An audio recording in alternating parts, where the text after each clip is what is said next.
Atong leksyon karon mao ang Math 1, Quarter 1, Aralin 1. Tumong sa maong leksyon ang maila ug maihap ang mga numero 0 hangtod 100 gamit ang nagkalain-lain nga mga butang sa nagkadiiya nga pamaagi.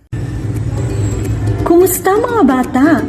Karon, tun-an nato ang pag-ihap sa numero 1, 2, ug 3. Apan sa dili pa, mangantao sa kita og usa ka maanindot nga awit. Paki TV.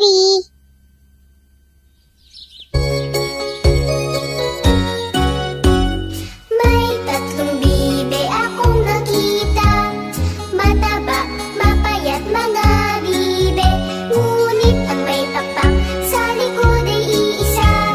Siyang leader na nagsabi ng kwak kwak, kwak kwak kwak, kwak kwak kwak. Siyang leader na nagsabi ng kwak kwak. Tayo na sa ilog ang sabi, kumendeng kumendeng ang mga bibe, ngunit ang may pakpak sa likod ay iisa.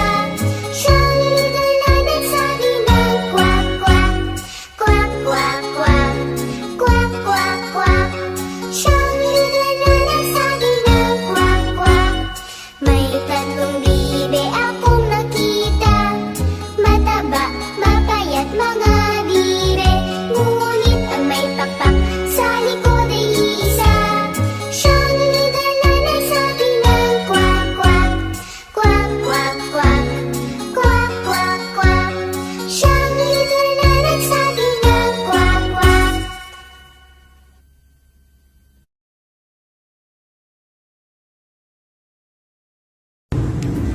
Wow, kapatsyada sa maong kanta no? Pila gani kuno kabuok ang mga bibi mga bata? Sakto, adunay 3 ka bibi. Sige bi, atong ihapon.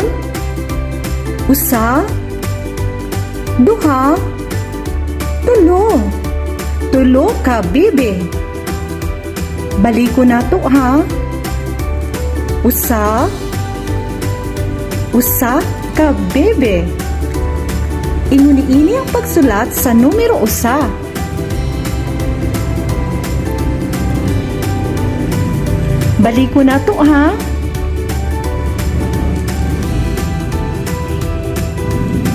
Sige, sunda ko ninyo mga bata.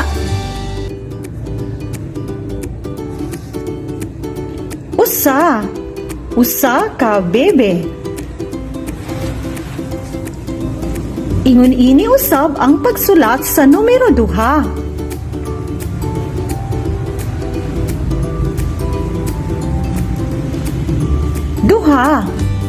2 ka bebe. 1, 2. Awata ko ninyo mga bata.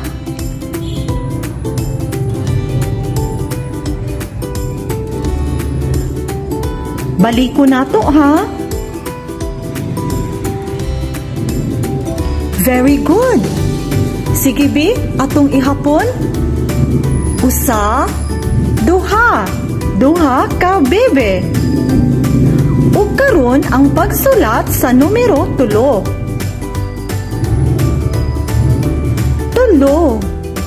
3 ka bebe.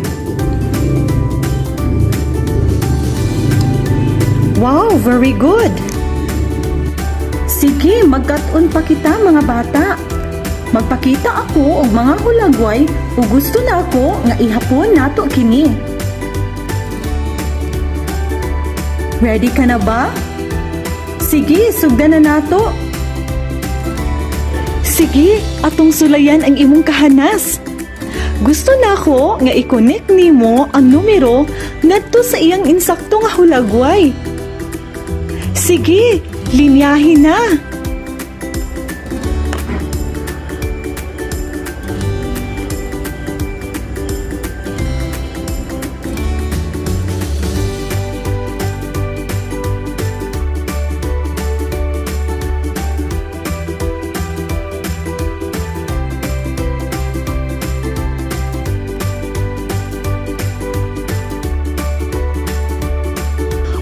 kamaayo ninyo mga bata.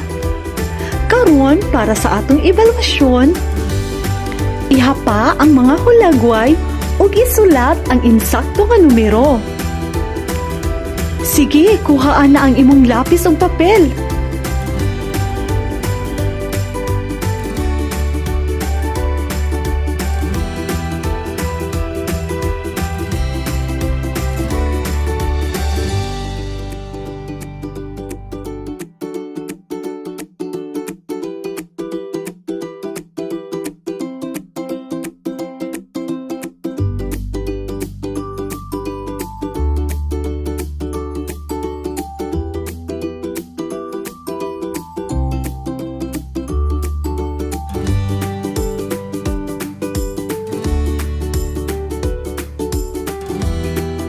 Daghang salamat sa inyong partisipasyon mga bata. Sa makausap pa, kini si Teacher Lynn na moingon,